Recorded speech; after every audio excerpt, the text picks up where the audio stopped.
Vamos então começar a quarta mesa redonda. Penso que estão espantados por eu não estar a falar castelhano, mas na verdade o moderador Carlos Fernandes acabou por não poder sair tanto quanto sei da Argentina e eu vou assumir este encargo. Este painel tem uma grande vantagem. É que enquanto os outros tinham painéis a seguir e, portanto, tinham hora marcada, este não tem nenhum painel a seguir e podemos estar cá diretos até ao jantar. Bom, nós temos então para falar Javier Gonçalves, que é assessor do chefe de governo do Distrito Federal junto à Conferência Nacional de Governadores do México. Depois Joaquim Poças Martins, muito conhecido, teve responsabilidades e voltará a ter, certamente, importantíssimas no domínio da gestão da água no nosso país e é professor da Faculdade de Engenharia da Universidade do Porto. Francisco Taveira Pinto, presidente do Núcleo Regional do Norte da Associação Portuguesa de Recursos Hídricos. Ricardo Lopes Ferro, diretor executivo do Bureau Veritas Portugal. E Fernando Salvador Marques, diretor-geral da Ecologia Portugal. Eu vou pedir ao Javier o favor de fazer a sua apresentação e pronto, sem limite. Eu aos 10 minutos chamo a atenção. Ok? Obrigado. Aí, não?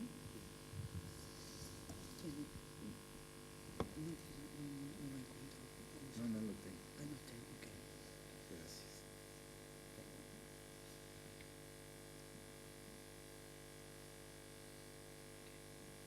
Gracias. Efectivamente, hay ciudades diferentes y voy a hablar de una ciudad como es la Ciudad de México, muy distinta a las ciudades que tenemos en Europa y en otros lados. Todo el mundo está acostumbrado a que en toda ciudad hay un río y ese río abastece de agua. Bueno, México podría separarse climáticamente en la parte norte y la parte sur. El norte es una región que se caracteriza por ser semidesértica y el sur un clima semitropical con inundaciones en época de lluvias y ciclones. Tanto la sequía como la fuerza de los ciclones han aumentado su intensidad, sobre todo en los últimos 10 años. El problema de la falta de agua en algunas zonas del norte ha pasado de la agricultura y la ganadería a las dificultades cada vez mayores para satisfacer el consumo humano. En la Ciudad de México, que está situada a 2.240 metros sobre el nivel del mar, la ciudad sufre los dos problemas. Al ser parte de una cuenca cerrada, la Ciudad de México está rodeada de montañas. La época de lluvias provoca que se tengan que hacer enormes esfuerzos para desalojar el agua que se acumula. Grandes obras desde hace cientos de años se han realizado para evitar inundaciones. Y por otra parte, en la época de estiaje, en estos meses, tenemos curiosamente una escasez de agua muy importante. La Ciudad de México es el núcleo urbano más grande del país. Si bien el número de habitantes de la ciudad es de 9 millones de personas, considerando esa cuenca, la zona conurbada de la Ciudad de México, tenemos del orden de 22 millones de personas. Una ciudad construida en 1325 encima de un lago, en un islote en medio de un lago que era alimentado por 14 ríos que bajaban de esas montañas. Durante la conquista de América, seguramente en 1521, los españoles deben de haber encontrado una de las más grandes y hermosas ciudades del mundo, literalmente flotando en medio de un lago, rodeada de montañas. Para someter militarmente a la ciudad, se determinó su destrucción y desecar el lago, quitar el agua de la Ciudad de México. Bueno, ese lago han pasado más de 500 años en ese infructuoso propósito de secarlo. Hoy todavía subsisten, después de 500 años de esfuerzo para quitar el agua, subsisten una pequeña cantidad de lagos que hoy protegemos porque son patrimonio natural de la humanidad según la UNESCO. El abastecimiento de la ciudad es básicamente a través de extracción de pozos. Esto significa un promedio de 15 metros cúbicos por segundo en los pozos y el suministro de otras partes del país, digamos a 200 kilómetros, en donde subimos el agua hasta 3.200 metros y luego baja. Bueno, 17 metros cúbicos por segundo de otros lugares. La red de distribución de agua potable en la Ciudad de México tiene más de 14,000 kilómetros de extensión y además tiene cientos de tanques de almacenamiento y muchas otras cosas. La Ciudad de México cuenta hoy con un caudal suficiente de agua para satisfacer las necesidades de su población. Sin embargo, su distribución es muy mala y evidentemente tenemos un problema de desperdicio muy importante. ¿Cuáles son los problemas?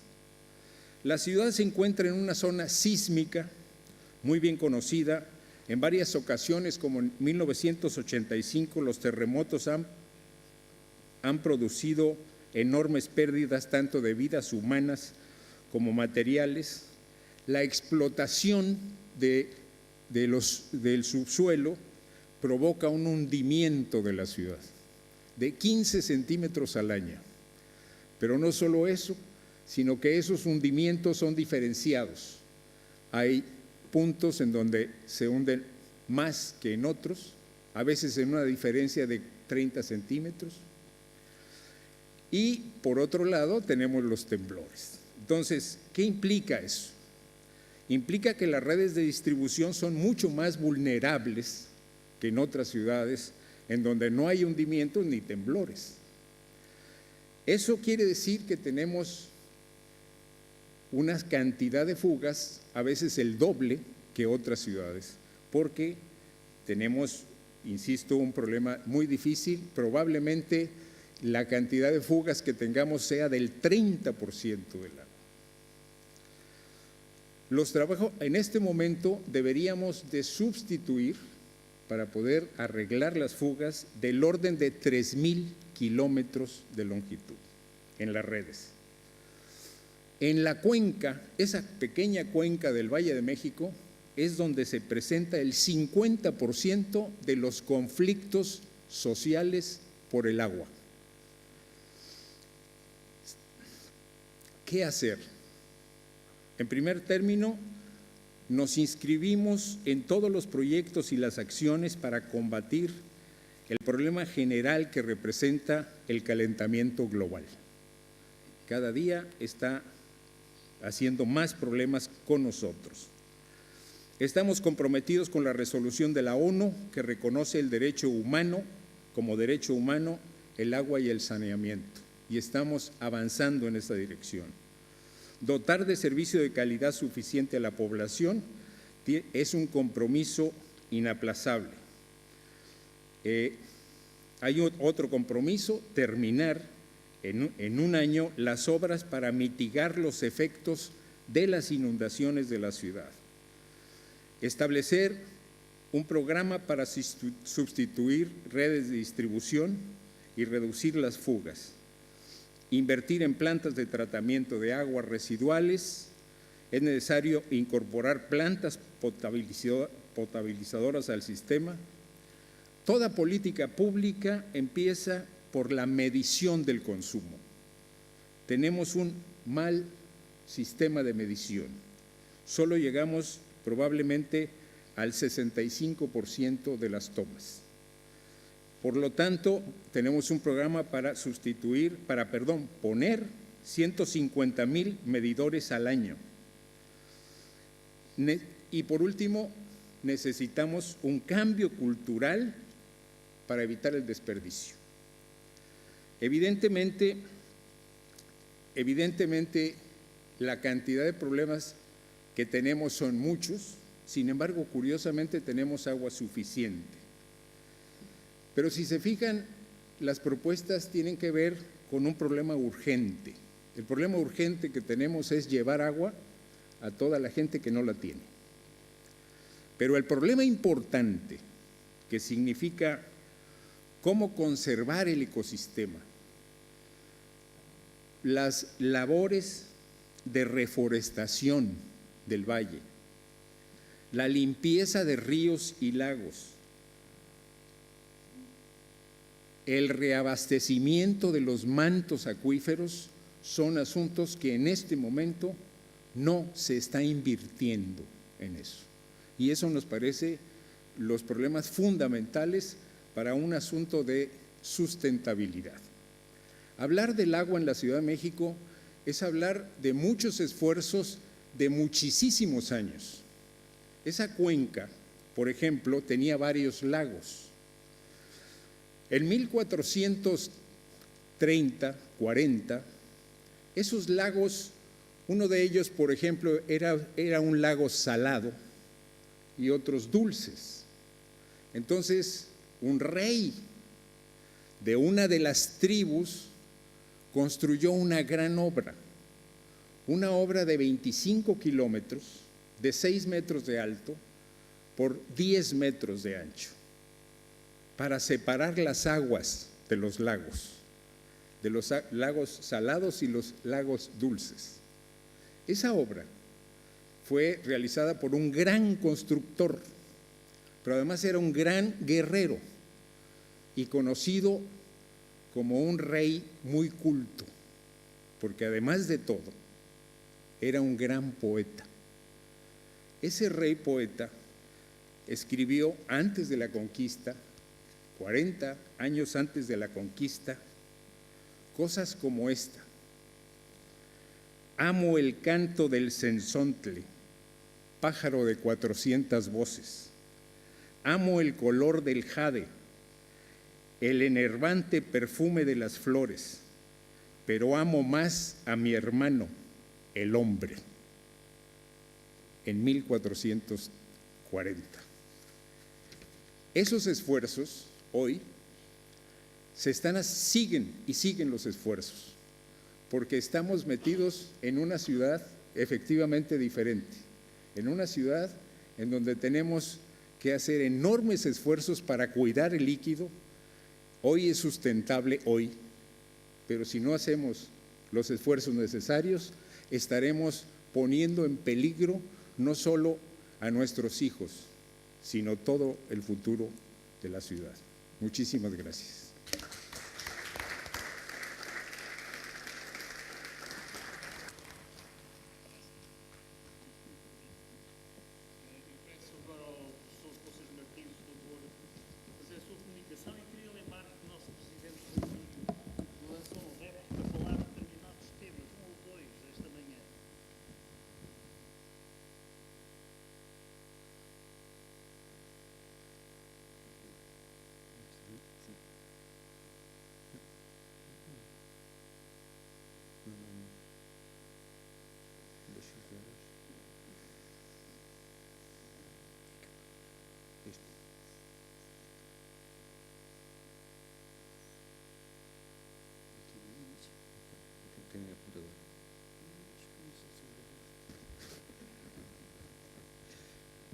Professor Guarda Cruz, muito obrigado pelo convite para estar aqui hoje neste excelente fórum.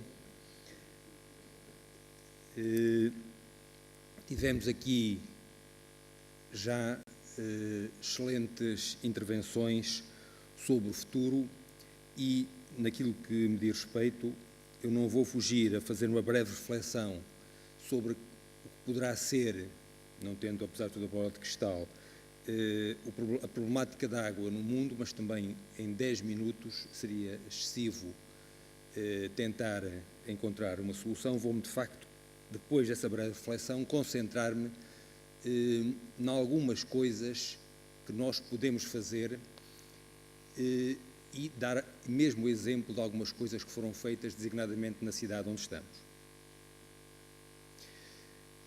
Quando nós falamos em sustentabilidade, já foram aqui falados vários autores, no entanto, o essencial vem do tempo da Revolução Francesa, desses tempos, do tempo da independência dos Estados Unidos, em que Malthus e Ricardo, de alguma maneira, previram um aumento, o primeiro um aumento exponencial e depois, o segundo, uma curva S, em que, no fundo, os recursos vão ser limitantes e não há crescimento exponencial. Já foi aqui, há bocado referido pelo professor Puyol, numa sua brilhante intervenção, em que referia a evolução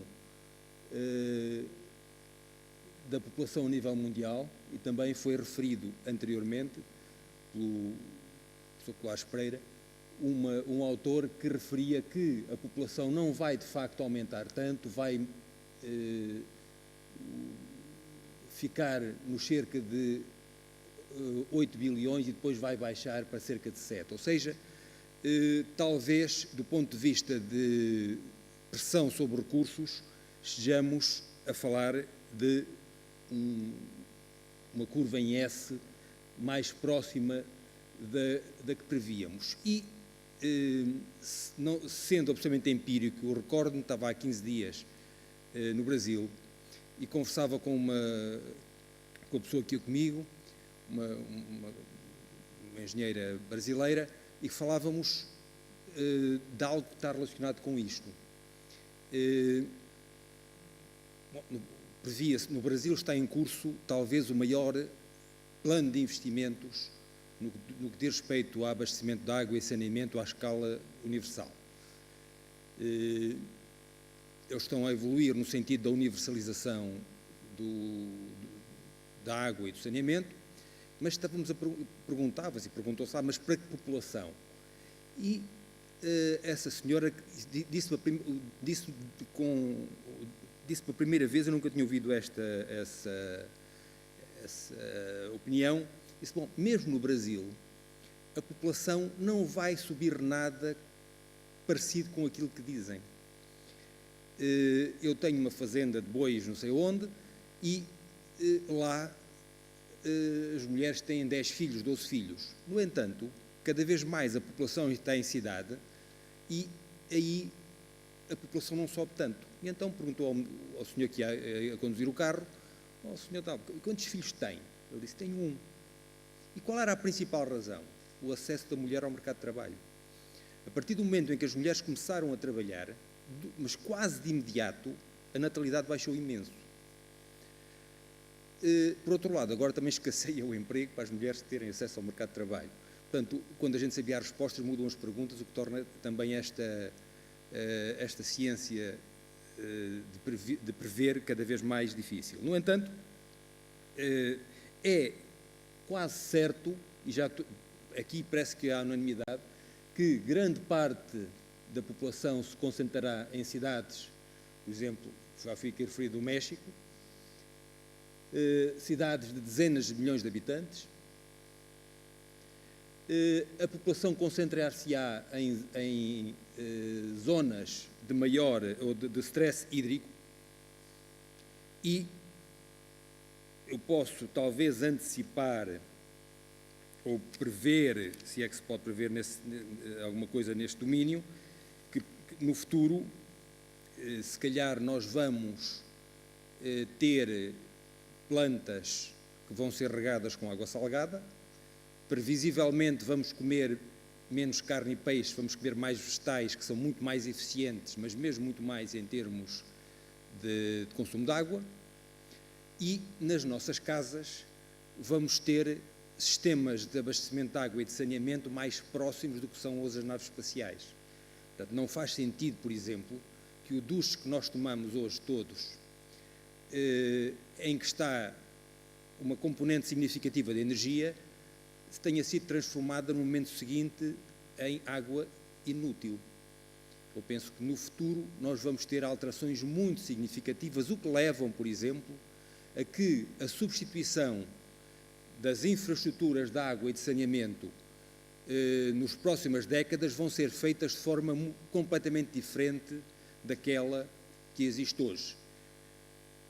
O que levou, por exemplo, essa substituição de infraestruturas levou, por exemplo, no tempo da senhora Thatcher, que morreu há uns dias, nos anos 80, a uma privatização completa do setor. Isso levava-nos a outra discussão completa sobre a implicação de vários níveis de privatização no setor da água. Não vamos ter tempo para chegar lá.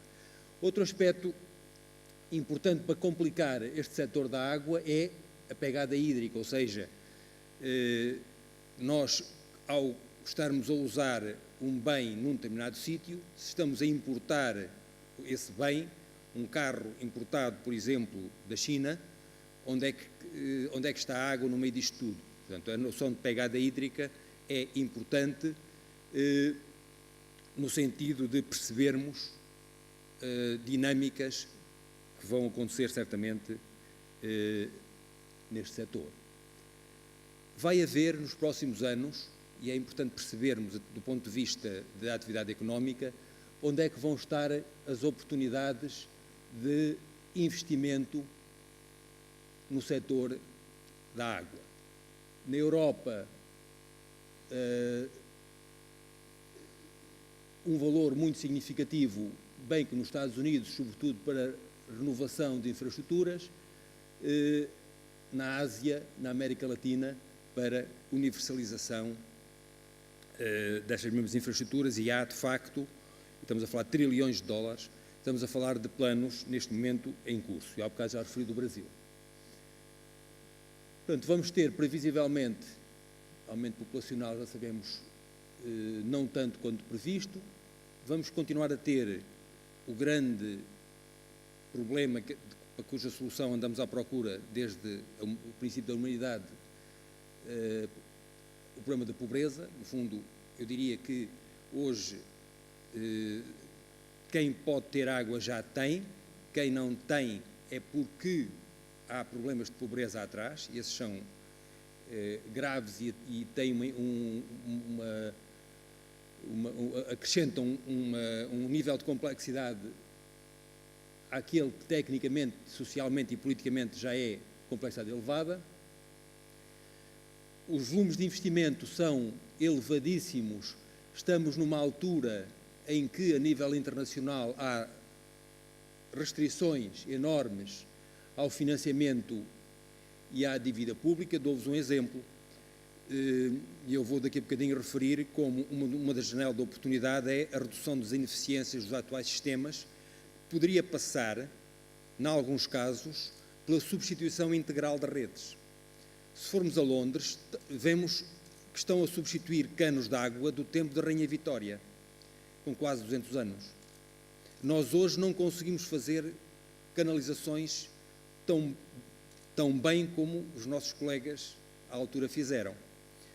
Poderíamos pensar, pronto, vamos agora pegar, como fizeram em Singapura, como fizeram, por exemplo, na Holanda, Áustria, partes da Alemanha, vamos substituir integralmente as redes, porque se nós formos amortizar redes a 100 anos, com o valor da água que poupamos, essa decisão faz sentido.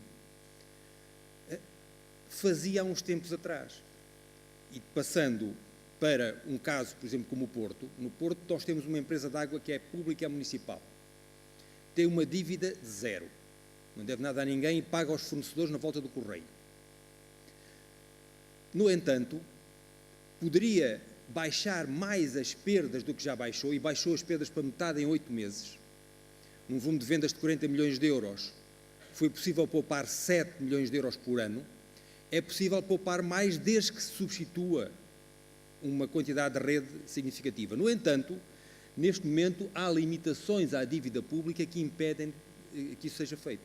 Portanto, mais uma vez, quando a gente sabia as respostas, mudaram as perguntas. Hoje nós temos, em termos de empresas públicas, que viver muito com o cash flow. Só podemos investir uma certa quantidade por ano, o que leva a não podermos ter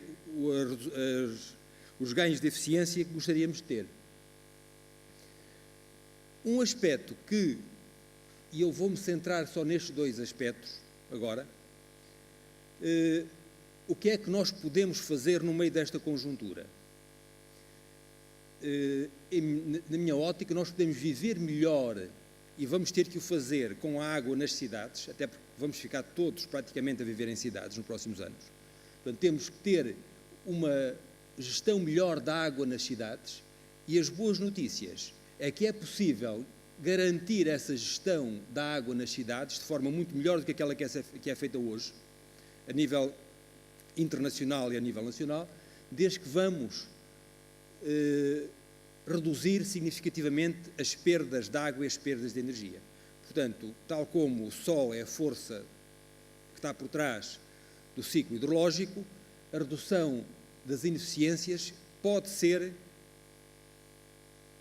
o motor do melhor convívio nosso com a água.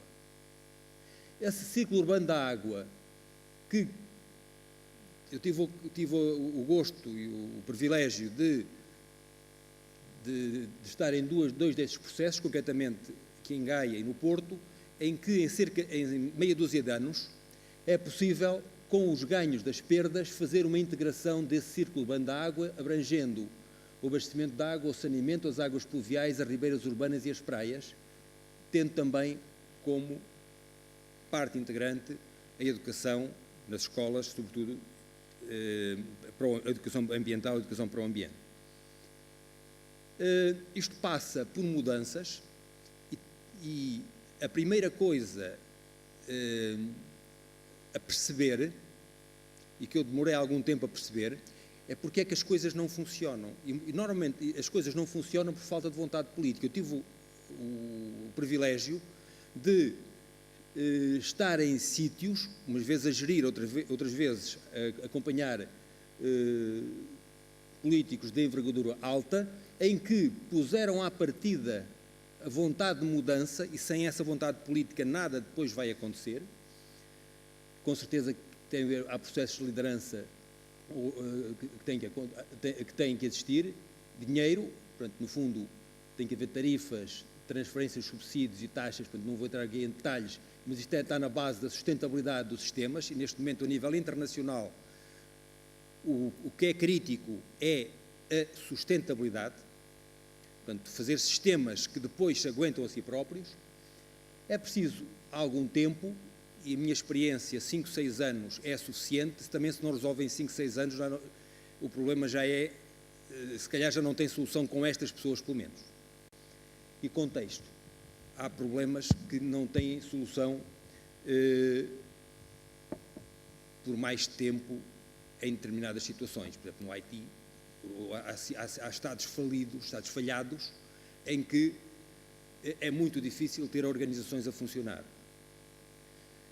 Este processo de mudança depois também tem uma parte interessante e explica porque é que a nível internacional este problema da água não está resolvido. Portanto, toda a gente precisa de água,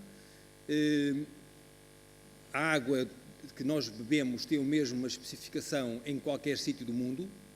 No entanto, as empresas de água frequentemente funcionam mal, contrariamente, por exemplo, às empresas de refrigerantes ou cervejas, que quase sempre funcionam bem.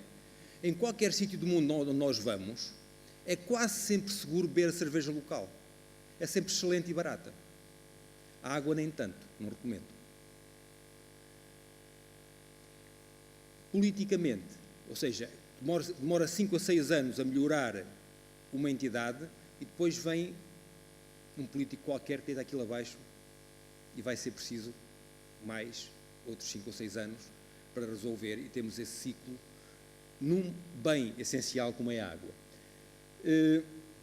Aqui à volta do Porto, e concretamente em Gaia, passou-se cerca de quase 50% para 20% de perdas. Um aspecto importante por aquele ciclo, ribeiras despoluídas, com este ar, praias com bandeira azul. Estamos a falar de 20 km a sul e 5 km, cerca de 30 km aqui à volta do Porto. Estamos a falar de percursos pedonais em praias despoluídas. Estamos a falar, aqui no caso do Porto, na redução das perdas para metade em meses. Estamos a falar de eliminação de bombagens na sua quase totalidade. Portanto, praticamente reduziu-se em 95%, praticamente eliminou-se a necessidade de bombagens na cidade do Porto. Conseguiu-se, reorganizando a cidade, fazer o abastecimento por gravidade. E as praias têm também bandeira azul. Quanto é que não vale esta figura, por exemplo, que em 2000 e... Bom, há meia dúzia de anos era impossível porque as praias estavam interditas. Finalmente,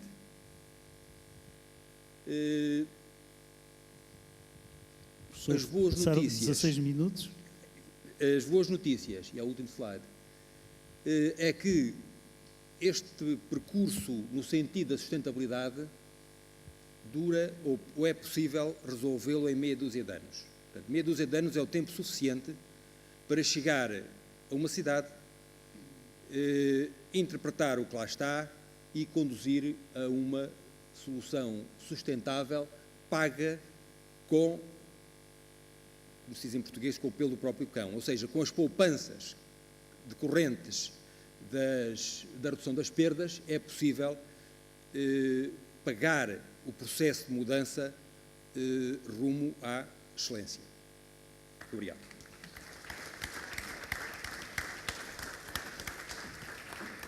Obrigado, meu caro. Francisco Tárrega Pinto, por favor.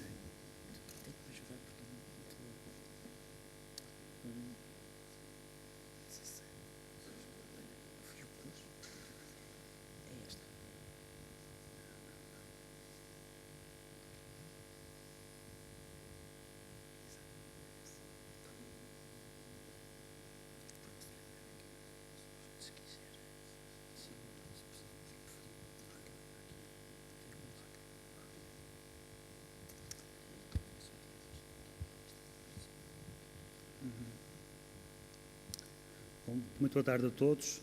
Enfim, queria começar por agradecer o convite do engenheiro Braga da Cruz para estar presente nesta mesa redonda, enfim, saudar os colegas desta mesma mesa, cujo título é Desafios da Água para o século XXI.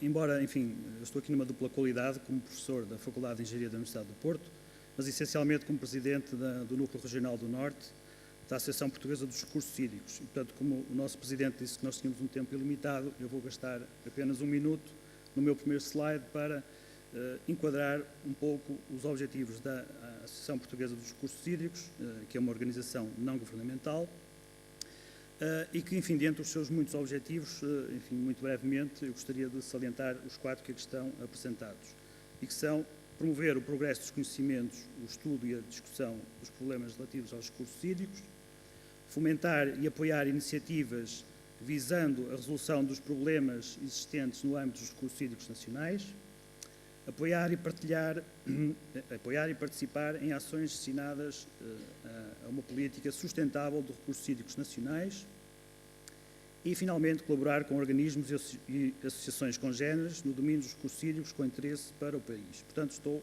na mesa redonda certa. Ora bem, enfim, aquilo que vou começar por dizer pode ser de conhecimento geral, enfim, mas não vale, acho que é importante estas mensagens continuarem a ser repetidas relativamente àquilo que se designa por recurso de água. Enfim, e remontando um bocadinho a um documento já bastante antigo, foi feita referência hoje de manhã a vários marcos históricos relativamente ao ambiente e também relativamente à água, mas a primeira referência que eu faço é também uma referência já bastante antiga, de 1968, que é a Carta Europeia da Água, que nos diz que a água é um património cujo valor deve ser reconhecido por todos e cada um tem o dever de a economizar e a utilizar com cuidado. Eu mais à frente irei voltar a esta Carta Europeia da Água e, portanto, isso significa, como todos nós muito bem sabemos, que nenhum de nós, nenhum ser vivo, consegue sobreviver sem água e, portanto, por outro lado, nada a pode substituir. Portanto, estamos perante um recurso natural muito precioso e, porventura, muito frágil, como, enfim, desde manhã, quase todas as intervenções fizeram referência a isso e eu irei salientar um pouco mais.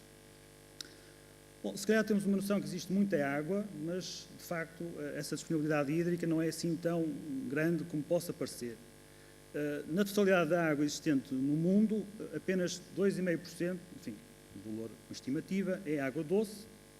Desses 2,5%, apenas 13% se encontra no estado líquido, e desses 13%, apenas 3% se encontram em lagos, rios e ribeiras, de onde, maioritariamente, nós fazemos a recolha. Bom, de qualquer das formas, enfim, em termos globais e mundiais, enfim, a ausência ou disponibilidade hídrica causa outros problemas, como seja a falta de água, e de facto estima-se que em 2025, isto são sempre perspectivas, valem o que valem, cerca de 2,5 mil milhões de pessoas terão menos de 1.000 metros cúbicos de água por ano e por pessoa para viver.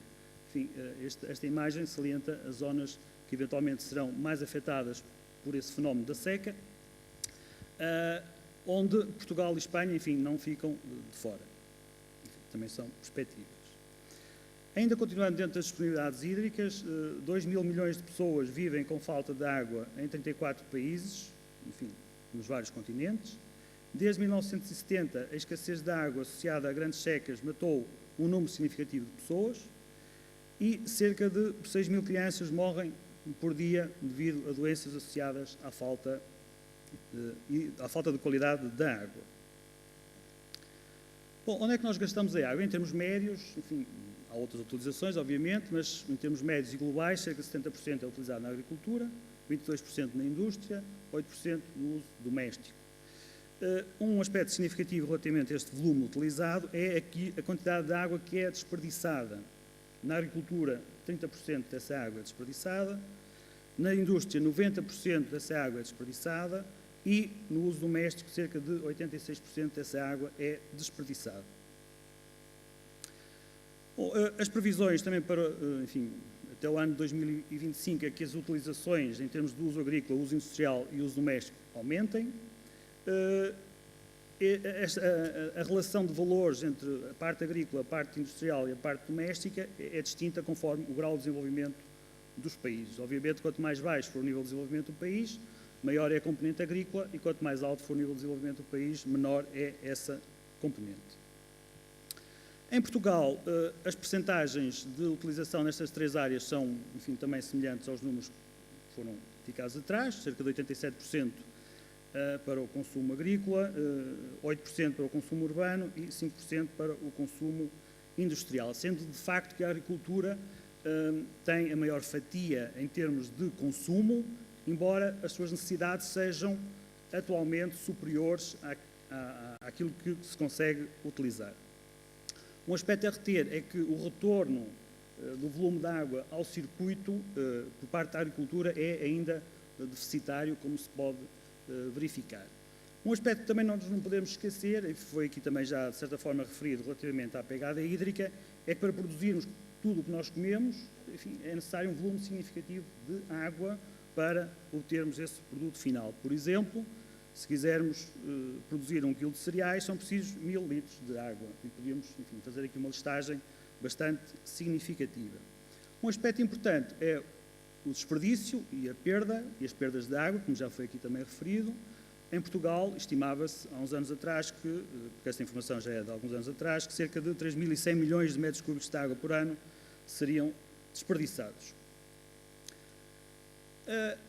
Ainda existem muitos países sem acesso à água potável, mais de 1.000 milhões de habitantes dos países em vias de desenvolvimento não têm ainda acesso à água potável, portanto isso verifica-se com mais significado nos países subdesenvolvidos, e isto aqui pode ser de facto uma primeira oportunidade para os países que já estão desenvolvidos, enfim, os países que já têm níveis de atendimento em termos de abastecimento de água elevado, que dominam a tecnologia, etc., etc., pode ser uma oportunidade de transferir essa tecnologia, obviamente que a mais baixos custos, para esses países que estão em desenvolvimento. E até o professor Poças Martins fez uma referência relativamente ao Brasil, embora o Brasil não seja propriamente um país subdesenvolvido. Ora bem, o principal assunto que eu quero referir aqui é a questão das hidrocidades. Enfim, é um tema de estudo não digo recente, embora não seja muito conhecido em Portugal.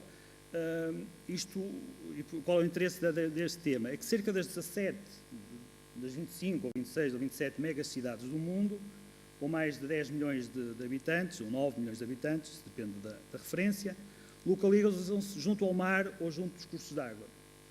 E, portanto, estamos a falar dos fenómenos de litoralização ou fluvialização. Eu quero, desde já, referir que estes dois termos, hidrocidades e fluvialização, não são propriamente termos muito comuns no nosso léxico, e, portanto, eu assumo aqui a responsabilidade de estar a apresentar, mas acho que refletem exatamente estes dois fenómenos. Em 2010, cerca de 320 milhões de habitantes moravam nestas megacidades junto a linhas de água ou junto ao mar. Porquê deste fenómeno? Enfim, as razões são mais conhecidas: acessibilidades, defesa, recursos, etc., etc. E, obviamente, que esta tendência criou um poder económico concentrado nessas regiões, que foi aumentando a sua influência, porque esse local de implementação das cidades era, no fundo, digamos, o centro que geria os vários circuitos de recursos e também um hinterland significativo em redor dessas mesmas cidades. Por exemplo, Bangkok, que tem 10% da população tailandesa, gera 70% ou 80% do PIB nacional. Portanto, como este exemplo, eu poderia ter apresentado muitos mais. Este mapa, de facto, ilustra aquilo que são as megacidades no mundo, mas estas megacidades são hidrocidades, portanto, maioritariamente localizadas junto ao mar e ou junto a importantes linhas de água. E, portanto, esta minha componente hidráulica, de formação e de ensino, enfim, não podia deixar de fazer esta relação entre as megacidades e os recursos hídricos ou a hidráulica propriamente dita. Bom, nós... vou tentar ser rápido. Enfim, nós conhecemos várias imagens de várias megacidades localizadas junto ao mar ou junto aos rios, mas, enfim, por vezes nós desconhecemos a complexidade do sistema hidráulico ou do sistema hídrico que está subjacente a essas mesmas cidades, desde a captação, ao tratamento, à distribuição, à drenagem e ao tratamento final e à descarga no meio hídrico final. Esta realidade, por vezes, é, de alguma forma, desconhecida. O poder económico concentrado, ou a litoralização, enfim, já que estamos no Norte, já que estamos no Porto, esta imagem é elucidativa, um estudo recente da Comissão de Coordenação, que de facto mostra a densidade demográfica aqui na costa norte, junto ao Oceano Atlântico e também junto ao Rio Douro, obviamente.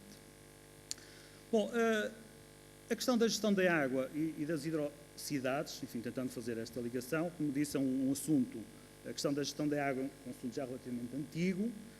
Como eu disse, a Carta Europeia da Água data de 1968, tem um conjunto de princípios que eu não vou enumerar todos, vou apenas referir os mais importantes. Relativamente aos recursos hídricos, é indicado que é indispensável preservá-los, administrá-los e, se possível, aumentá-los. Quando a água, depois de utilizada, volta ao meio natural, não deve comprometer as utilizações ulteriores, portanto, a tal definição de sustentabilidade que está mais na moda do que estava, se calhar, naquela altura. A manutenção de uma cobertura vegetal adequada, de preferência florestal, é essencial para a conservação dos recursos hídricos. A boa gestão da água deve ser objeto de um plano promulgado pelas autoridades competentes. A gestão da água deve inscrever-se no quadro da bacia natural, de preferência a ser inserida no das fronteiras administrativas e políticas. Portanto, isto eram alguns dos princípios de 1968, que provavelmente nortearam muitas dos planos e muito do que foi desenvolvido posteriormente.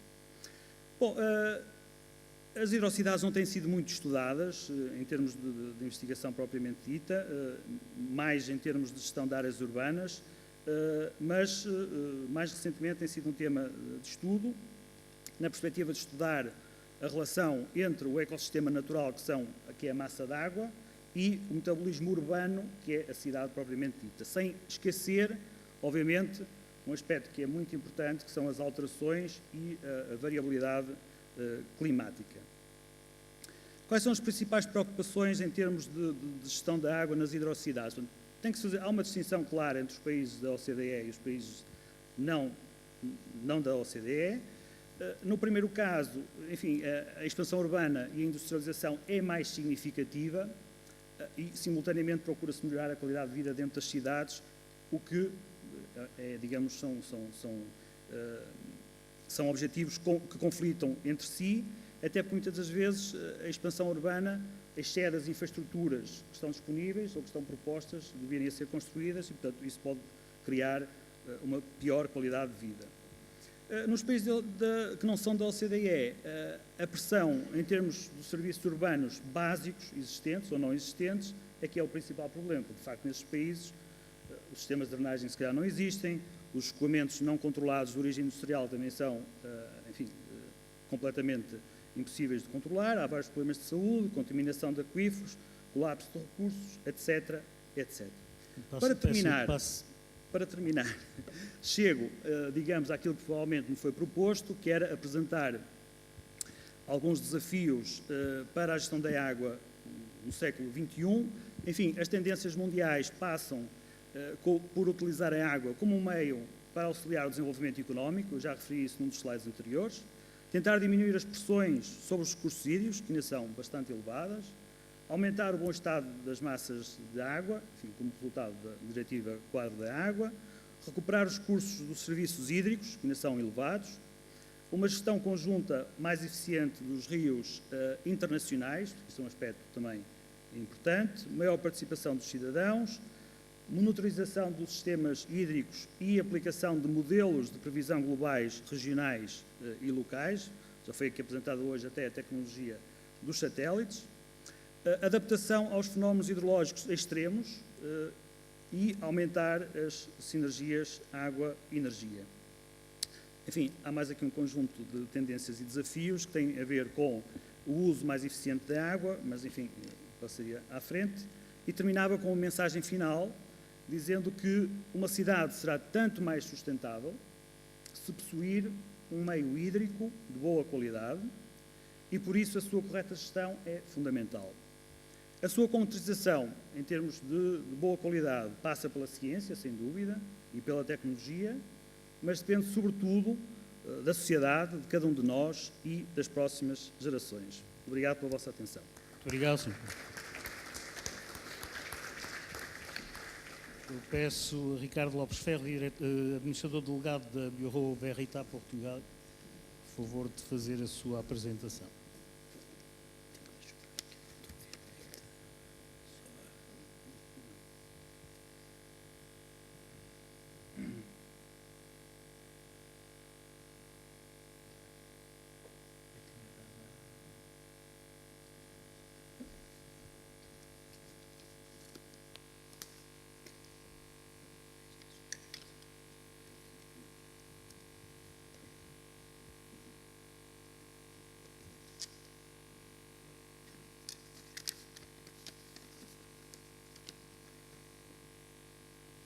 Bem, aproveitando este momento, quero agradecer a Dom Amálio Maria Chalar o convite que nos endereçou para estarmos presentes e para dar o nosso pequeno contributo para esta excelente sessão.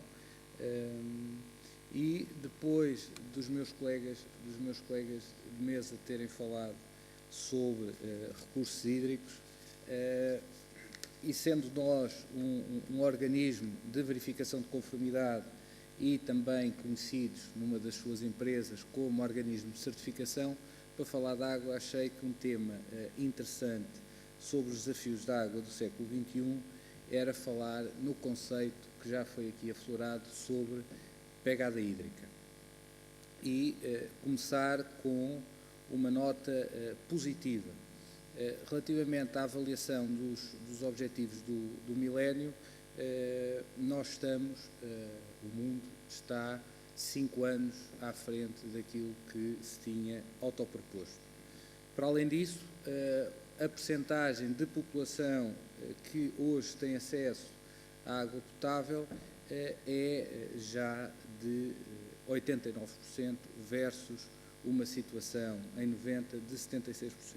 As percentagens são importantes, mas mais importantes do que a percentagem é o número de pessoas envolvidas. E aí houve, de facto, um crescimento brutal de um universo de 2 mil milhões de pessoas que tinham acesso à água potável em 1990, chegamos a um universo de 6,1 mil milhões de pessoas em 2010. Isto foi um avanço fantástico, contudo, o caminho ainda está por percorrer, porque continua a haver muita população, como já foi aqui referido, sem acesso à água potável.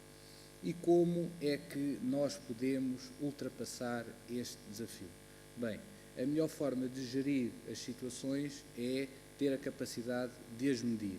E, falando de água, então, criou-se o conceito de pegada hídrica. Pegada hídrica mede-se num consumo de metros cúbicos ano e, portanto, traz também o conceito de sustentabilidade do consumo da água versus aquilo que a capacidade do planeta Terra tem de proporcionar esse próprio recurso. Gostaria de trazer aqui alguns conceitos interessantes. Normalmente a água está associada à vertente ambiental dos pilares da sustentabilidade, mas a água ela própria tem os 3 conceitos inseridos. Isto é, tem o conceito ambiental, o conceito social e o conceito económico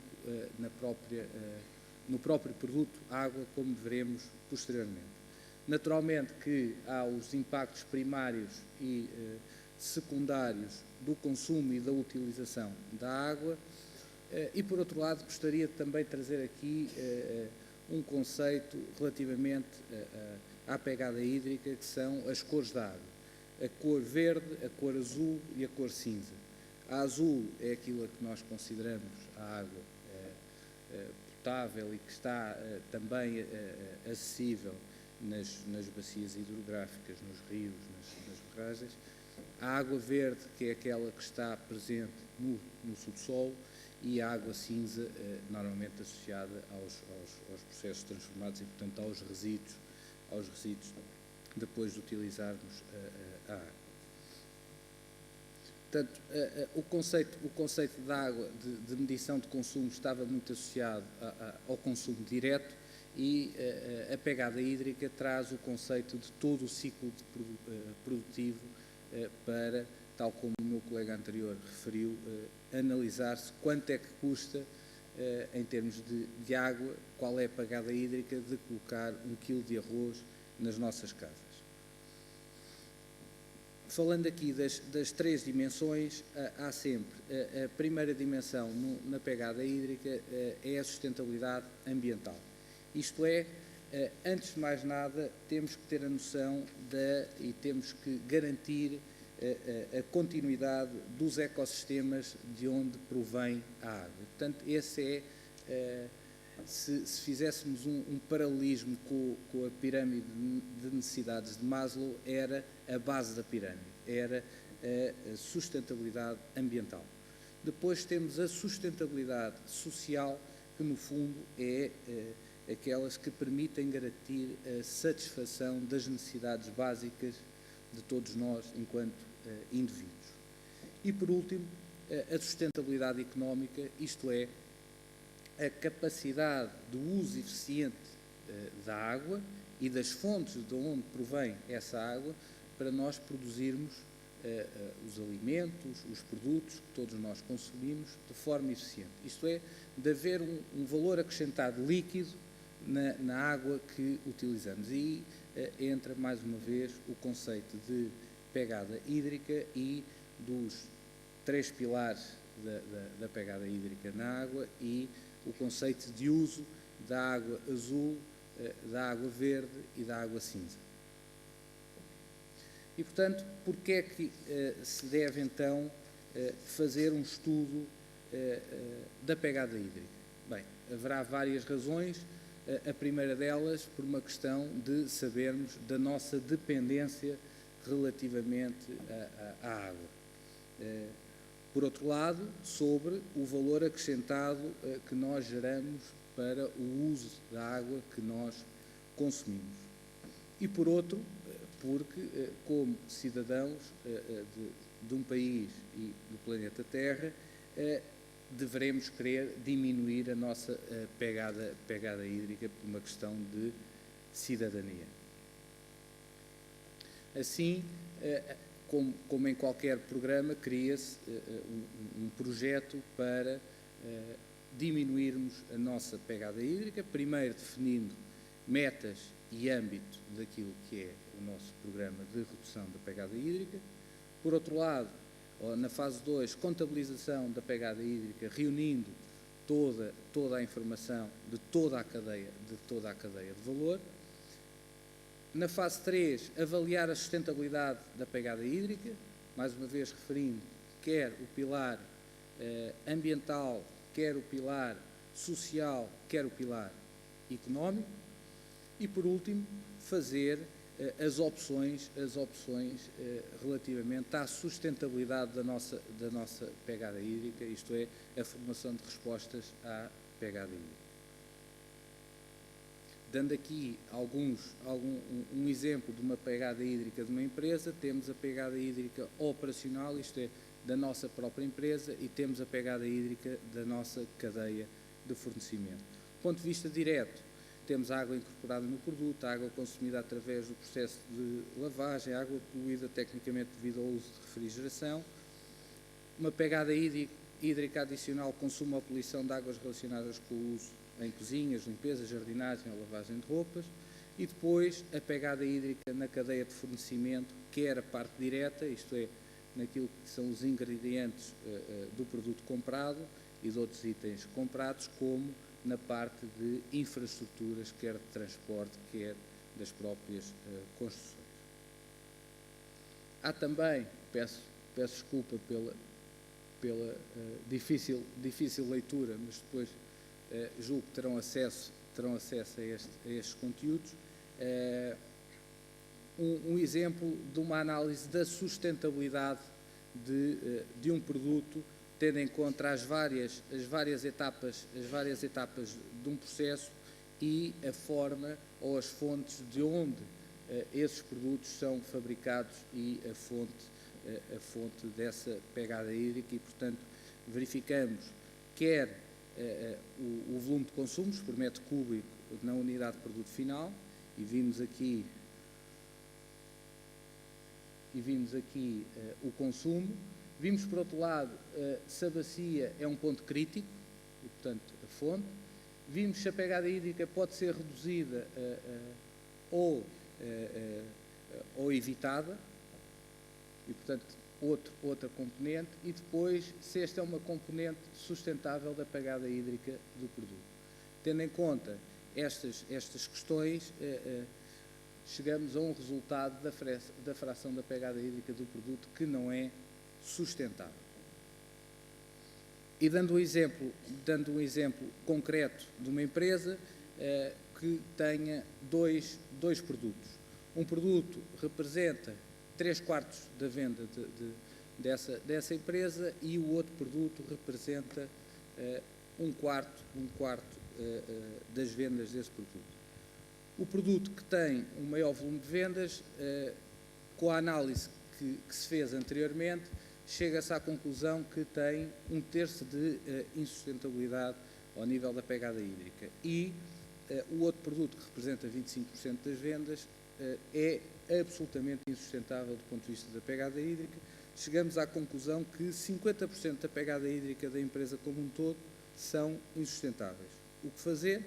Avaliar precisamente as fontes e tentar usá-las de forma mais eficiente, tentar substituir as fontes da pegada hídrica de forma a reduzir esse tipo de pegada e, portanto, a tornar-nos mais sustentáveis. Portanto, era esta a mensagem que tinha para vos trazer.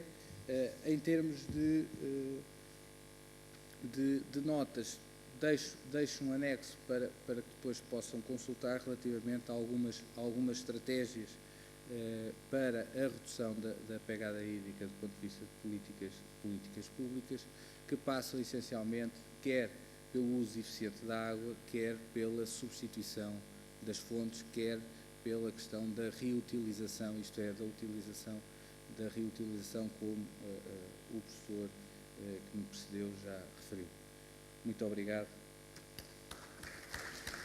Eu apresentarei em português, portanto faremos aqui em duplo idioma.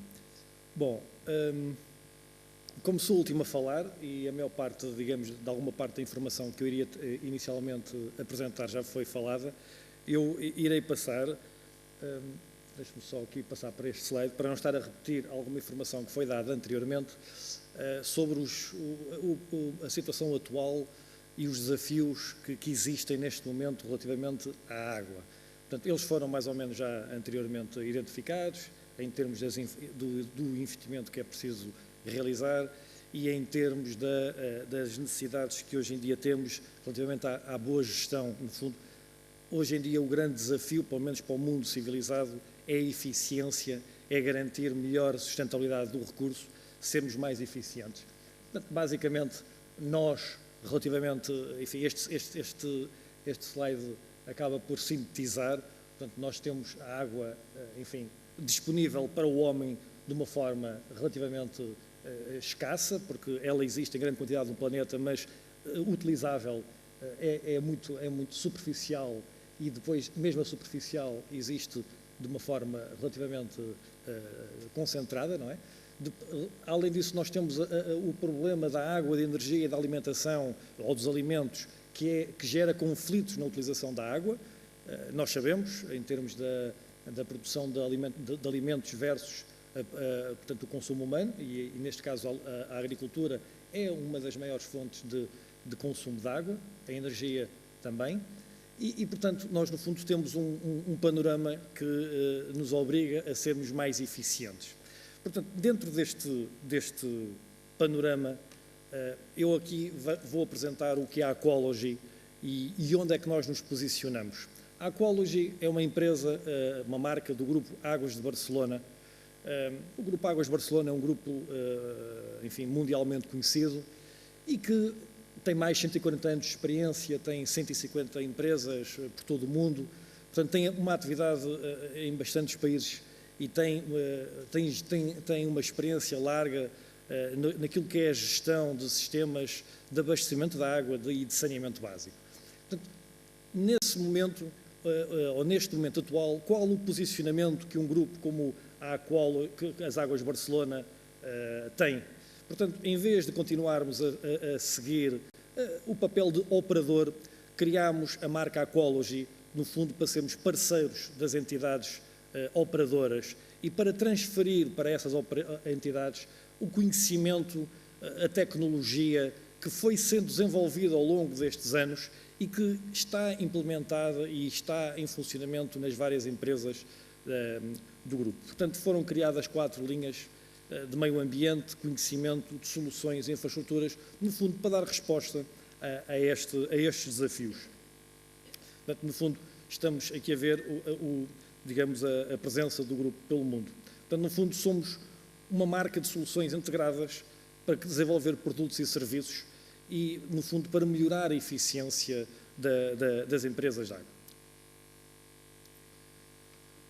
Quais são essas marcas, ou quais são essas tecnologias e esses serviços? No fundo, nós temos um conhecimento detalhado e profundo, pela experiência que tivemos ao longo destes anos, de todas as operações do ciclo integral da água.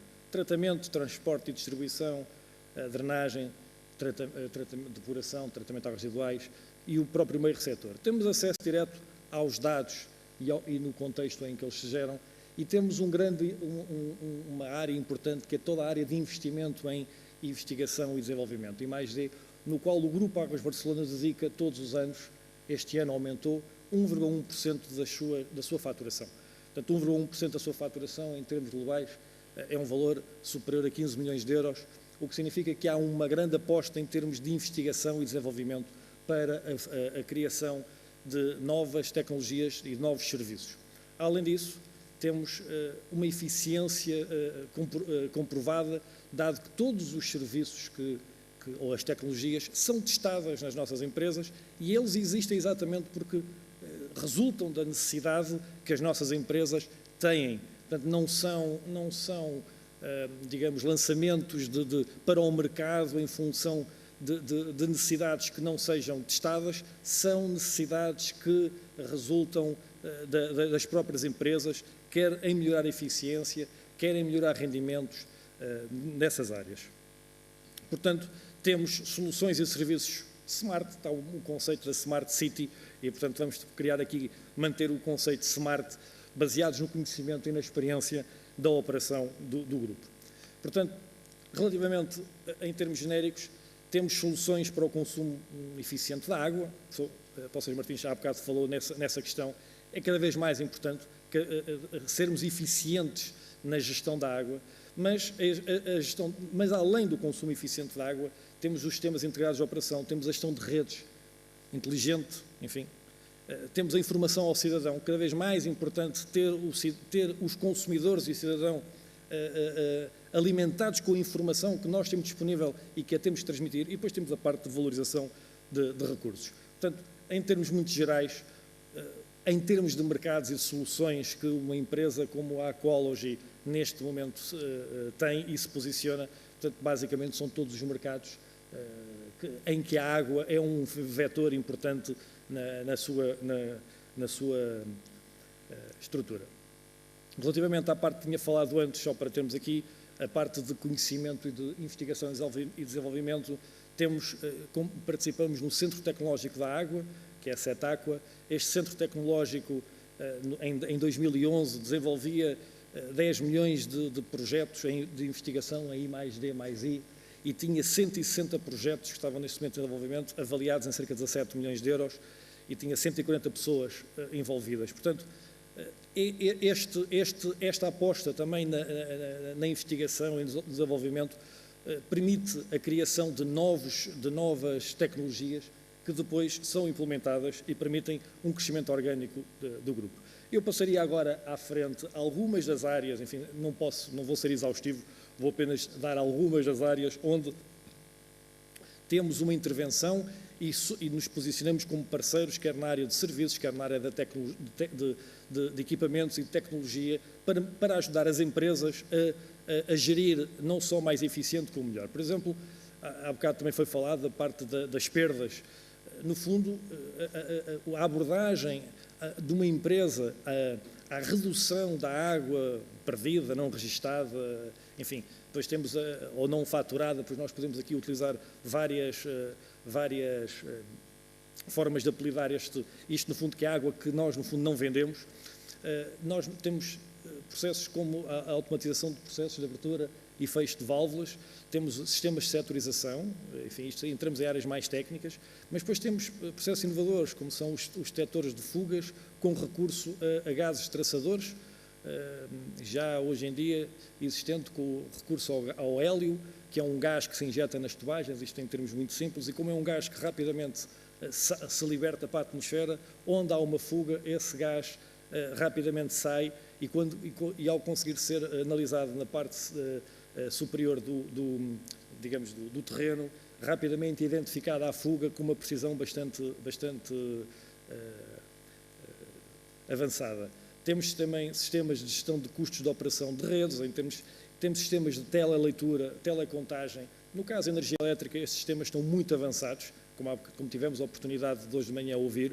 No caso da água, são sistemas que estão agora a ser desenvolvidos e ainda existem aqui uma fase de inovação que tem que existir.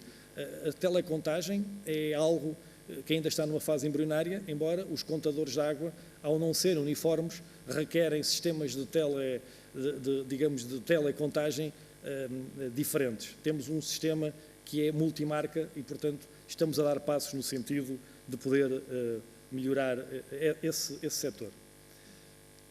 Desenvolvemos sistemas de informação geográfica para redes de água, portanto, neste caso aqui não estamos a falar são sistemas, portanto, tudo isto que eu estou a falar é para empresas de água ou para o meio ambiente, especialmente. Sistemas de informação comercial e de gestão operacional. Neste caso, outra tecnologia que neste caso, que veio da Bristol Water, que é uma empresa participada pelas Águas de Barcelona, e juntamente com a Universidade de Bristol, que é um sistema de limpeza do interior das tubagens com recurso a gelo. É uma técnica inovadora, amiga do ambiente e que tem provado ser altamente eficiente e eficaz na limpeza das tubagens de água. As tubagens de água, embora não pareça, vão ganhando sedimentos ao longo dos anos e a sua limpeza digamos, uma necessidade, enfim, periódica e, portanto, sistemas que permitam limpezas amigas do ambiente e aumentando a eficácia dessas limpezas, portanto, é o caso deste sistema que chama-se o Ice Pigging. Temos a questão do smart metering, portanto, aquilo que eu falei relativamente à telecontagem, que já está a ser implementado em várias cidades, nomeadamente em Barcelona, em grande escala. Temos os sistemas de renovação de redes. Há bocado já foi falada a questão da pegada hídrica, não falarei aqui, embora desenvolvemos no Centro Tecnológico de Água uma pegada hídrica e eventualmente, portanto, focado para empresas de água e, portanto, focado nessa direção. Sistemas de informação da qualidade de águas balneares. Esta é outra situação que, no fundo, com todas as tecnologias que existem, que se desenvolveu, já está em funcionamento em Barcelona e noutras cidades da costa do Mediterrâneo. Portanto, no fundo, é uma informação, é um sistema de informação ao cidadão e de controle da qualidade das águas balneares, ligado a um modelo matemático que em função das descargas, permite prever com algum tempo de antecedência a qualidade da água das praias e, portanto, poder informar o cidadão se a praia estará em condições ou não. Portanto, o modelo matemático foi desenvolvido pelo Martec, que é uma organização ligada ao Instituto Superior Técnico, portanto, Portugal. Enfim, sistemas de previsão real. Portanto, no fundo, basicamente, nós desenvolvemos um conjunto de soluções e serviços, mas todas elas baseadas numa política de desenvolvimento sustentável em parceria com todas as entidades que devem estar dentro da solução da gestão da água. Basicamente, portanto, nós o que pretendemos é dar respostas às mudanças climáticas e às smart city, que hoje em dia está muito, na berra. Muito obrigado, sim. Obrigado, Fernando Salvador Marques. Bom, passamos agora ao período de debate. Eu queria só dizer-vos que, em termos de gestão de tempo, nós tínhamos 90 minutos para este painel, gastamos 70, temos ainda 20. E para lançar a discussão, eu queria só dizer-vos 2 ou 3 coisas. A primeira coisa é que muitas das guerras que se passam ali no Médio Oriente, as pessoas não as compreendem muito bem. Mas, por exemplo, a disputa sobre os Montes Golã significam água, exatamente.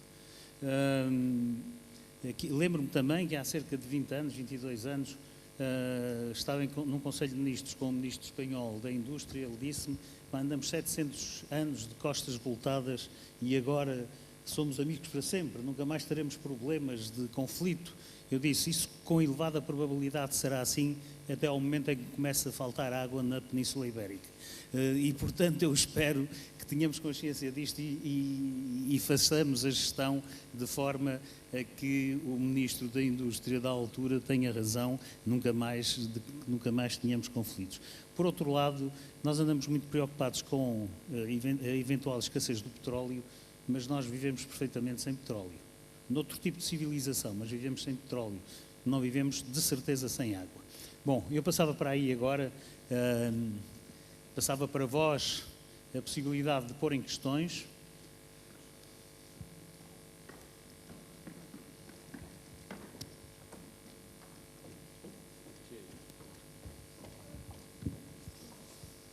Não são questões, são antes 3 observações. O meu nome é Carlos Copeto, venho da Universidade de Évora. A primeira diz respeito ao tema água, que foi aqui tratado, que eu penso que é oportuno fazer aqui uma referência, que é o seguinte: nós vivemos num país em que esse tema é tratado de forma excelente.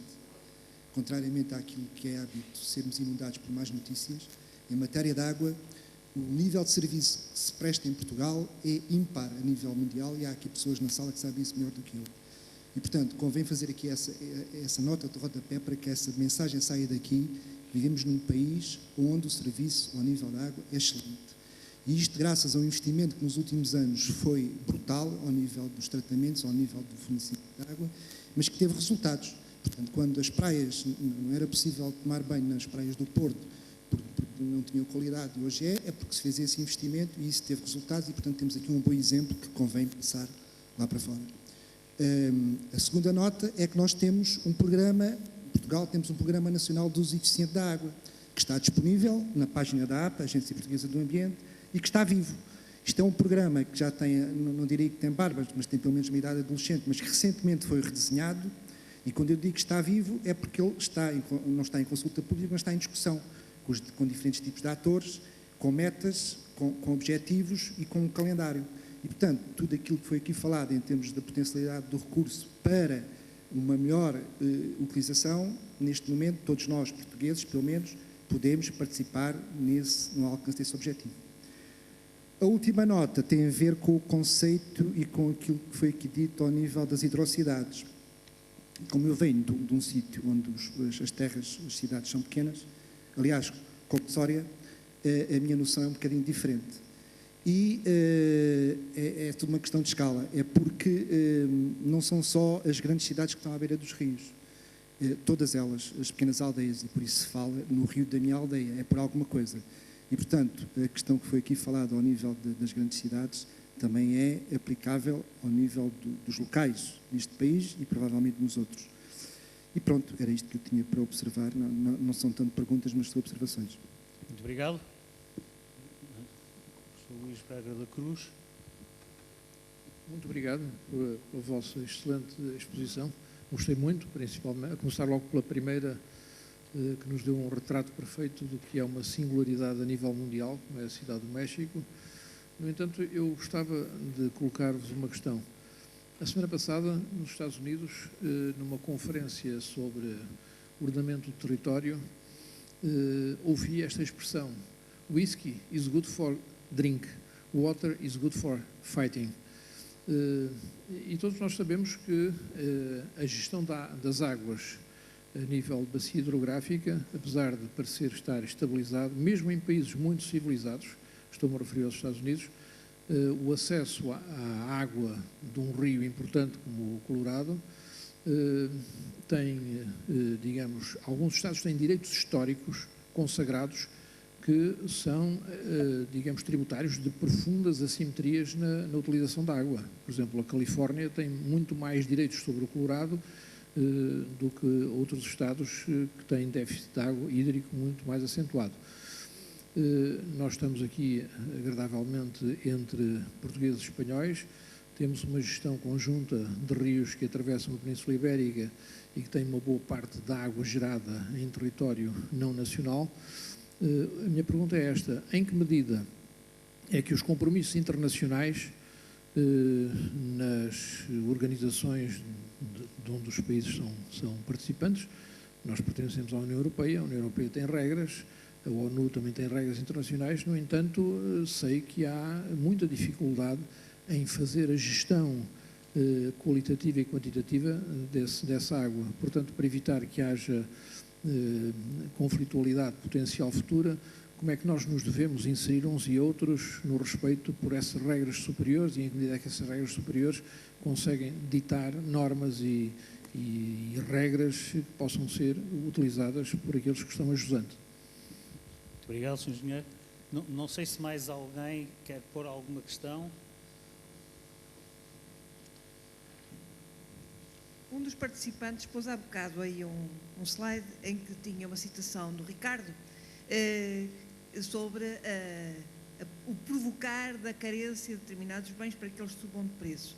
E, de alguma maneira, é o que acontece com a água, porque, de facto, é evidente que todas essas coisas da água estar em estado sólido ou líquido, estar se ser salgado ou ser doce, mas não há falta de água na terra.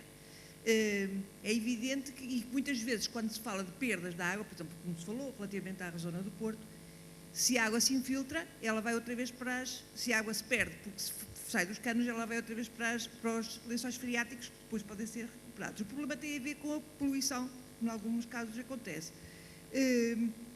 O que tem a ver também com, eu sei que eu perguntava, para quando, quando nós usamos água potável para regar, nem que sejam os vasos da varanda, estamos a usar um recurso que foi caro, porque foi filtrado, porque foi posto para ser potável, para um uso que não precisava de ser potável. Quer dizer, quando é que nós temos várias redes de abastecimento de água potável, de água que pode ser usada, reciclada, que pode ser usada para outros fins, e inclusivamente, em alguns casos, há sítios do mundo, evidentemente, onde isso é mais urgente que aqui, água quente. Porque se há fábricas que têm sistemas de arrefecimento, que precisam de água para arrefecimento, essa água que dali sai é quente e que podia muito bem ser servida. E outra coisa, para quando se há previsto, nomeadamente aqui na cidade do Porto, e que devia haver, redes de água gratuita. Podiam ser nos fontanários que havia antes, mas água garantidamente potável, gratuita, porque nos dias que correm é cada vez mais necessário. Muito obrigado. Eu passo agora para os ponentes, como dizem os espanhóis, a resposta, o comentário às notas ou a resposta à pergunta do Sr. Engenheiro, Luís Braga da Cruz. Começava da esquerda até à direita e depois da esquerda até à direita. Muito obrigado. Das três perguntas, eu referia o plano para o uso eficiente da água, de facto, é absolutamente essencial na minha ótica. Nós temos no setor da água uma dívida muito grande das entidades gestoras. Nós temos em Portugal um problema de sustentabilidade. Felizmente, e conforme foi referido, temos um excelente sistema, graças a um conjunto de investimento desde os anos 90, sobretudo, que levam a que praticamente o que os brasileiros chamam de universalização seja uma realidade. Praticamente nós temos água no país todo e o próprio sistema de saneamento também é de qualidade, já abrange quase todo o país. Não sabemos exatamente ainda como é que vamos tornar esse sistema sustentável, ou seja, como é que através de um sistema de tarifas justo e equitativo é que vamos legar estes sistemas a funcionar bem para os nossos filhos e para os nossos netos. E aí fazia a ponte para o que foi referido na terceira intervenção sobre se pode ou não, se deve ou não haver uma rede dupla de água potável e não potável. Por exemplo, se deve expandir a rede, um sistema de água gratuita, e um aspecto que eu também aflorei na intervenção sobre aquilo que nos parece a todos pouco razoável, que é o facto de um terço ou um quarto do nosso uso da água diário ser acompanhado de um desperdício de energia. Portanto, o nosso duche diário, nada impede que a água do duche fique ali armazenada durante um tempo e que eu vá recuperar não só a água, ou não especialmente a água, mas a energia que está junto com essa água. Portanto, isso vai acontecer, penso eu, inevitavelmente. No futuro a água da chuva vai ser captada localmente, vai haver uma grande poupança nos sistemas públicos, haverá, na minha ótica também, um incremento na reutilização da água e da energia. Quanto à água gratuita, nunca há água gratuita. De facto, há um aspecto que penso que é da maior importância, que é a acessibilidade à água. Portanto, a água não é um bem qualquer. Só há duas maneiras de providenciar água a quem a não tem. É através de impostos ou através das tarifas. Não há outra possibilidade. internacionalmente conclui-se que o ideal é que para casos de pobreza haja um apoio à pobreza em geral e que a água seja vendida tendo em conta o valor económico que ela tem. Mas também penso que a melhor experiência internacional de bom senso passa por haver algo que se chama microsustentabilidade, que é garantir, não sei se é 0,5%, se é 1%, varia, da faturação de uma entidade gestora para garantir que as pessoas não ficam sem água. Uma casa sem água é uma casa, de facto, não habitável. Portanto, especialmente numa altura de desemprego, de crise, é extremamente importante que se desenvolvam mecanismos de solidariedade que começam a ser, desde logo, mecanismos próximos da própria entidade gestora. Só que, com pormenor, a entidade gestora não tem meios para distinguir verdadeira e de falsa pobreza. Portanto, em princípio, Paris tem um sistema desse género, pode ser outra vez 0,5%, 1% da faturação, 2%, depende agora, mas que tenha que ser acompanhado de assistentes sociais, de um acompanhamento político para garantir que ninguém fique sem água, mas que também ninguém se aproveite deste esquema para ter água paga por outros. De facto, quando alguém recebe água não pagando diretamente é porque outros estão a pagá-la.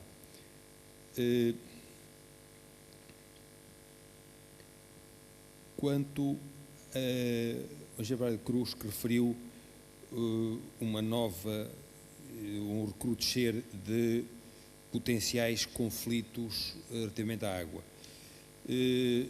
Com punhos de renda eles estão aí de facto. Ou seja,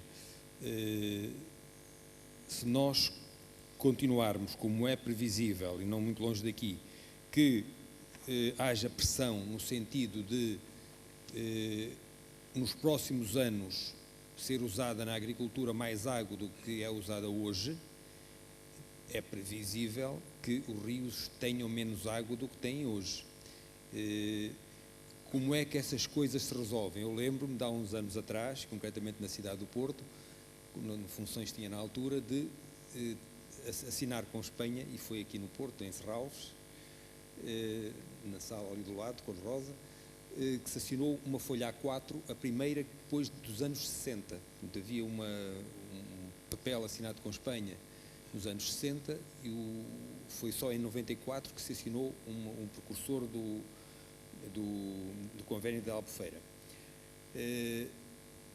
O que acontece diferente hoje de há uns anos atrás é que a água tem que ser tratada, ou pode ser tratada certamente hoje na Europa, em conjunto com outros temas e não apenas a água sozinha, porque se tratamos apenas da água sozinha, temos uma situação de win-lose, não há win-win. Se tratarmos a água em conjunto com outras coisas, sabendo que estamos condenados a entender-nos, vamos com certeza encontrar uma solução equilibrada, que não é certamente fácil, não há água barata, mas hoje, como a água se move, também há movimento de pessoas, e hoje, concretamente entre Portugal e Espanha, que há uma harmonia maior do que já houve, com certeza, eu lembro-me muito mais tensão, mas hoje, se não passar água para Portugal, há muitos agricultores espanhóis que se radicaram e que estão hoje legitimamente radicados em Portugal, vão eles próprios sofrer. Portanto, a complexidade das relações económicas e das relações políticas, de alguma forma, facilita a resolução do problema da água, que eu penso que, apesar de tudo, é menos tensa hoje, estou a pensar aqui na Ibéria, do que era há alguns anos. Mas, se não avançarmos com soluções tecnológicas a prazo, poderão ser a grande utilização, portanto, regar com água salobra, por exemplo, deixar de comer tanta carne de vaca e tanto porco, tanto peixe, além do mais faz bem à saúde, mas usar proteínas vegetais, estamos a poupar a água com um alcance diferente. E quando estamos a falar da projeção do futuro, eu penso que a demografia nos vai ajudar. Ou seja, que não vamos chegar àqueles bilhões todos que se chegou a recear que acontecesse, vai haver menos gente, agora vai haver mais gente concentrada, e em grandes cidades urbanas, em grandes cidades, como por exemplo a do México. Estamos a falar, por exemplo, de São Paulo, onde estive há pouco tempo, estamos a falar de problemas de uma magnitude e de uma complexidade aumentada com a pobreza periférica, para a qual temos que encontrar soluções de dignidade humana que até aqui ainda não aconteceu. Porque se nós na Europa acreditamos em que é possível ter sistemas de abastecimento de água e de saneamento iguais para todos, vamos querer acreditar que isso acontece em todos os sítios do mundo, designadamente nas periferias das zonas urbanas e na parte urbana informal, para as quais as soluções não estão certamente encontradas. Recordo-me, por exemplo, nas periferias de grandes cidades brasileiras, não conheço a cidade do México, mas não deve ser diferente, em que o consumo que nós aqui chamamos de roubo de água, lá são considerados em muitos casos consumos sociais. Portanto, aqui no caso do Porto, 98% das pessoas pagam a água. Apesar de tudo, temos 2% da população relativamente aos quais temos dificuldade. Portanto, temos 2% pendurados em 98%. Se esses 2% passarem a 10 ou 12, temos um problema de outro tipo, temos outro tipo de problema, que deixa de poder ser resolvido com a microsustentabilidade e com a simples alteração do tarifário. Eu vou passar ao Javier porque está falando um pouquinho e creio que Sí, yo creo que el asunto efectivamente lo tendríamos que ver en varias vertientes. En primer lugar, el agua es una responsabilidad de gobiernos porque estamos en que es un derecho humano y no se le puede negar. O sea, quiero decir, el agua para la subsistencia es una obligación de un gobierno. Ahora bien, ya que es una obligación, ¿cómo es que podemos pagarla? Porque nadie, por más cara que sea el agua, los ingresos de todos los sistemas no nos están proporcionando recursos para hacer el mantenimiento, la sustitución y la nueva inversión para dar a más gente. Las tarifas en mi país, en mi ciudad, son evidentemente diferenciadas y la propuesta sería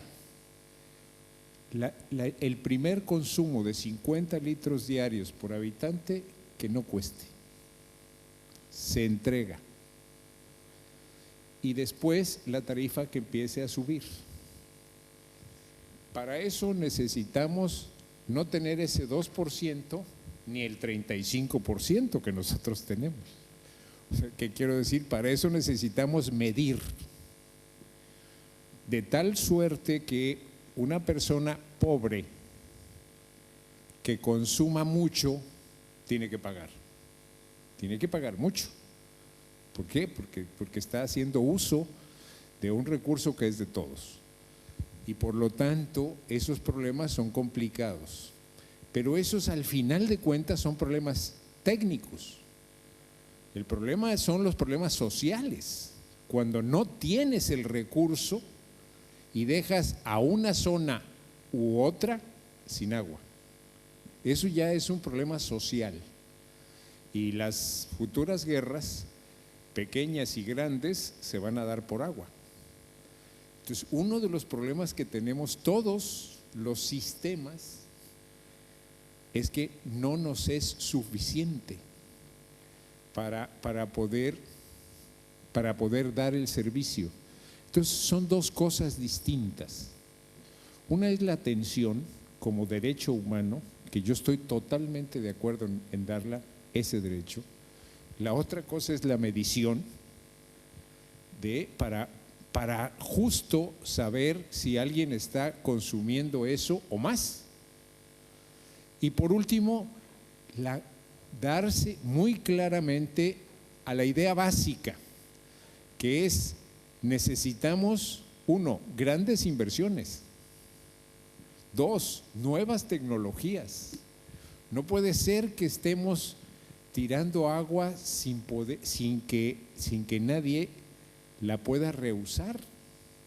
No puede ser que tengamos ese desperdicio con el que tratamos el agua, cuando menos en América Latina y en todo el mundo, O sea, quiero decir, no se puede, o sea, ya no se puede, porque a como estamos, la verdad es que las dificultades son muchas, pero necesitamos la definición de una política social, por un lado, y una política financiera y técnica, por otro.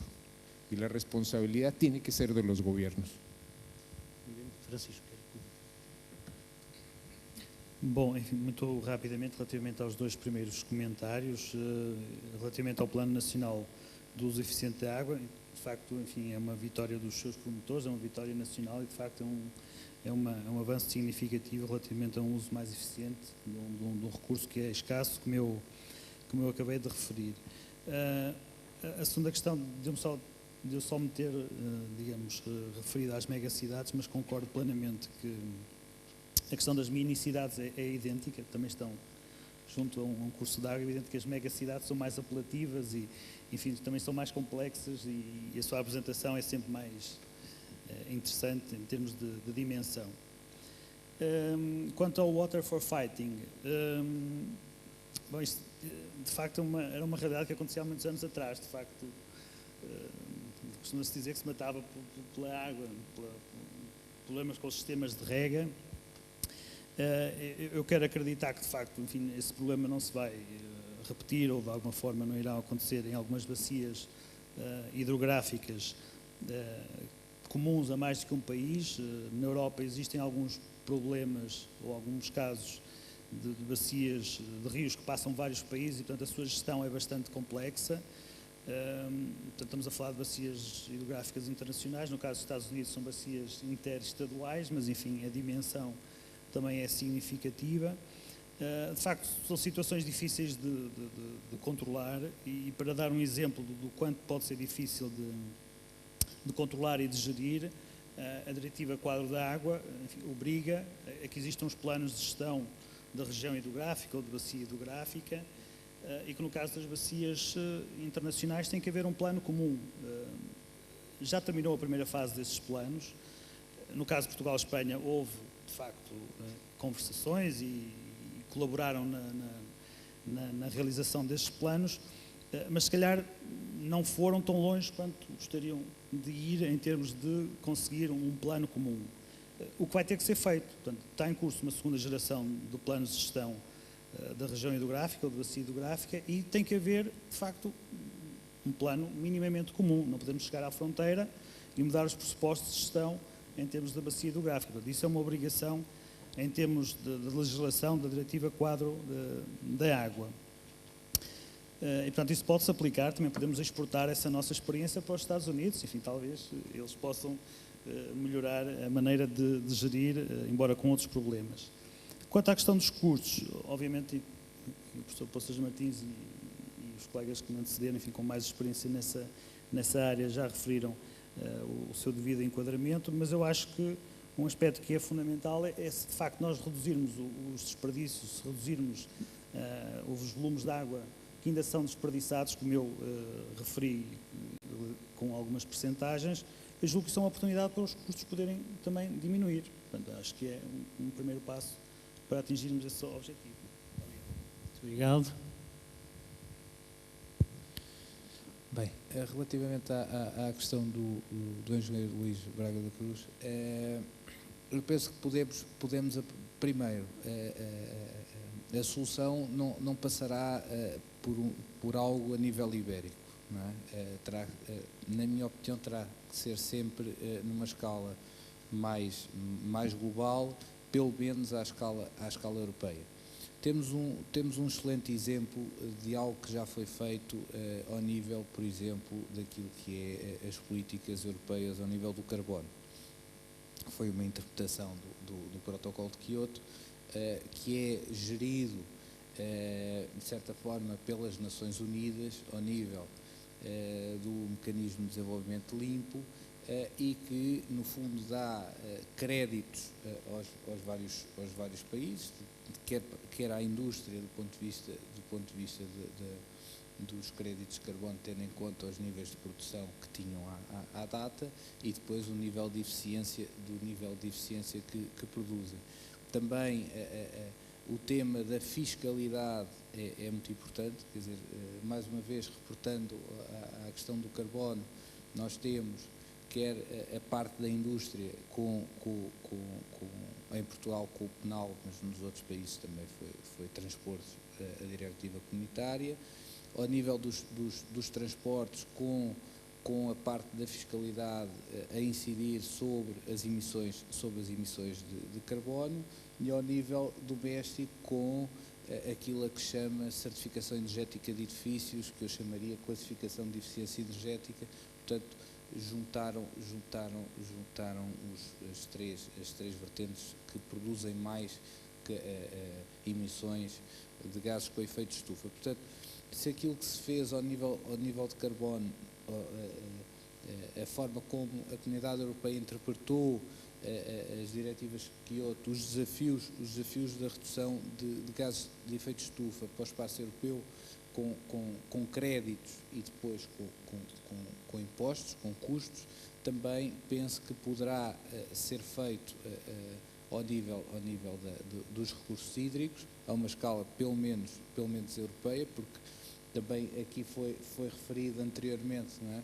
Os recursos de água são recursos mundiais e, portanto, podem estar localizados aqui e ali, mas são recursos mundiais e, portanto, terá que haver políticas públicas, políticas no mínimo comunitárias, de ativos e passivos, e penso que a melhor forma de incentivar o uso eficiente é através de uma diferenciação fiscal. É isso que nos levou a ser mais eficientes do ponto de vista de produção industrial, aquilo que nos levou a ser mais eficientes do ponto de vista até do uso do automóvel, não é? Ou do uso de transporte público versus transporte individual. Portanto, penso que a diferenciação, políticas públicas e a questão da diferenciação pela fiscalidade é um tema importante. Relativamente ao uso da água, naturalmente que a diferenciação e aquilo que eu referi relativamente à pegada hídrica, quer dizer, o tipo nós não podemos continuar a utilizar água limpa para usos como regadios e outro tipo de utilizações. Relativamente às águas quentes, na indústria já há cada vez mais produção em cogeração para precisamente reutilizar essa energia proveniente da água quente, mas será um desafio. As coisas não avançam tão rápido quanto nós desejaríamos, porque o custo, isto é, o retorno do investimento, não é tão grande quanto seria expectável. Portanto, hoje em dia nós investimos muito na eficiência energética, porque a energia está muitíssimo cara e é muito taxada, não é? Investiremos mais na eficiência do uso da água, quanto mais cara for a água. É muito rápido, porque para não me repetir, relativamente à questão que colocou sobre o uso da água, e só para... Portanto, a questão, a água, quando se perde, é evidente que retorna ao meio natural. Nesse aspecto, a questão não se coloca, ela retorna. A questão está é que essa água teve um custo, e esse custo, um custo de tratamento, um custo de energia para a potabilizar, que é tanto maior quanto pior, digamos, for a sua qualidade de origem. E é exatamente aí que nós temos que combater as perdas. As perdas nós temos que as combater exatamente porque estamos a ter um custo que depois vamos perdê-lo. Pronto, basicamente é por isso. Obrigado. Um pequeno comentário, muito curto. Foi aqui referido de forma reiterada um aspecto que eu penso que é essencial, que é a acessibilidade à água, portanto, a água como direito humano e como é que se resolve isso. Há experiências que vão mais no sentido de subsidiar a pobreza, não subsidiar a água, porque é difícil subsidiar a água. Por exemplo, subsidiar os primeiros 50 litros depende. Se for, por exemplo, uma cidade como Bruxelas ou Lisboa ou Porto, estamos provavelmente a subsidiar o executivo ou a executiva que vivem sozinhos ou quem tem uma segunda habitação, não exatamente a pobreza. A redução das perdas talvez seja daquelas coisas, daqueles aspectos em que eu tenho menos dúvidas. Eu acho que é extraordinário chegar a 2013 em qualquer sítio do mundo e conseguir-se poder dizer ao responsável de uma empresa que pode baixar as suas perdas para metade num ano e que o valor das perdas corresponde, como acontece numa grande cidade da América Latina, as perdas valem tanto quanto o resultado líquido da entidade gestora. Portanto, o potencial de redução é de tal maneira grande que tem que ser aproveitado. Por exemplo, no Porto, a água custa hoje, em 2013, em termos reais, menos do que custava em 2006 ou 2007, em que se fez um investimento muito grande, sobretudo com a redução das perdas, e em Gaia aconteceu exatamente a mesma coisa. Portanto, as perdas podem ser o motor de um programa de solidariedade e que vai permitir, inclusivamente, não só toda a gente ter água mais barata, mas também gerar algum fundo, e é mais para aí que eu iria, que vai permitir que quem não tem transitoriamente, ou por estar desempregado, ou não tem acesso à água, a partir desse fundo gerado com a redução das perdas, é possível universalizar o acesso à água. Muito obrigado. Obrigado a vós todos pela vossa enorme resistência. Obrigado aos que estão aqui também por este painel fantástico. E queria agradecer também aos técnicos de som e imagem, e muito particularmente à Carla, a forma extremamente profissional e eficiente com que nos assistiu, e foi das poucas vezes em que a tecnologia funcionou sempre. Isto, como no futebol, quando não se dá pelo árbitro, é porque ele de facto foi um excelente árbitro. Muito obrigado, Carla e técnicos de som. Só uma última palavra para vos dizer que há um autocarro para vos transportar ao hotel, quem quiser ir ao hotel, está bem? Obrigado.